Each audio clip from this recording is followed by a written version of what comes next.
আলাইকুম। আসসালামু আলাইকুম। আমি বলছি লক্ষ্মীপুর থেকে শ্যামলী হিজড়ার চেলা রনি হাজি সাহেবের নাতি চেলা দুর্গা ওরফে হীরা। এই যে মায়ের আমার বড় চেলা হয়েছে জুলি, আমার মেজো চেলা হয়েছে বিপাশা, বিপাশার বড় চেলা হয়েছে সুমি, আমার বিপাশার বড় চেলা সুমি। এখন আবার বিপাশা চেলা করছে কলিকে। এ কলি কুমিল্লার, বাল বাচ্চা হয়েছে কুমিল্লার। কুমিল্লা কোন জায়গা? কুমিল্লা বরুড়া।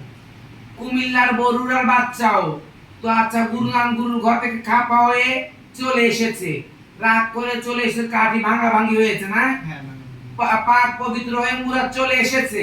তো আমার ঘরে বিগত 5-6 দিন ধরে আছে না, 5-6 দিন ধরে মুরাদ আছে। আমি বলেছি আগে দেখতে থাকতে, তো আমার ঘরে ছিল। ও বলেছে আমার বিপাশার চেলা হবে, তো বিপাশার চেলা করছে চিতওয়ান দিয়ে। এই মুরাদের চিতওয়ান, চিতওয়ানটা নিজের হাতে দাও। এই যে মুরাদের চিতওয়ান আমি নিয়েছি। এই মুরাদের ভালো মন্দ যদি কেউ কোনো লেনদেন, কোনো টাকা পয়সা কোনো কিছু পেয়ে থাকেন, তো আমি লক্ষ্মীপুরে থাকি, আমার সাথে কথা বলবেন, আমার গুরু আছে, আমরা লেনদেন চুকিয়ে দেব। আর মুরাদ যদি কার থেকে 1 টাকা পেয়ে থাকে, তো মুরাদকে চুকিয়ে দেবেন। আর এই মুরাদকে পাক পবিত্র করে করি কাঞ্চন করে আমি নাচে দিয়েছি আমার ঘরের মুরাদ।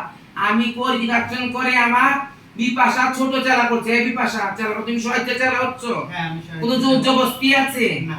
হ্যাঁ, কোনো জোর জবরদস্তি করে চেলা করছে? না। আচ্ছা, তাহলে সহায়তা চেলা হচ্ছে। উদে উদ্গার বাড়া করি না,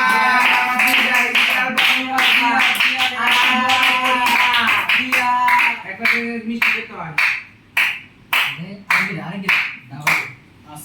এই যে আমি মুরাদের ঋণ 1250 টাকা পেয়েছি। এই মুরাদ যেখানে যাবে বা মুরাদ উপরে 5 লাখ টাকার বোল আমি লাগালাম। সবাই সান্নাত করো।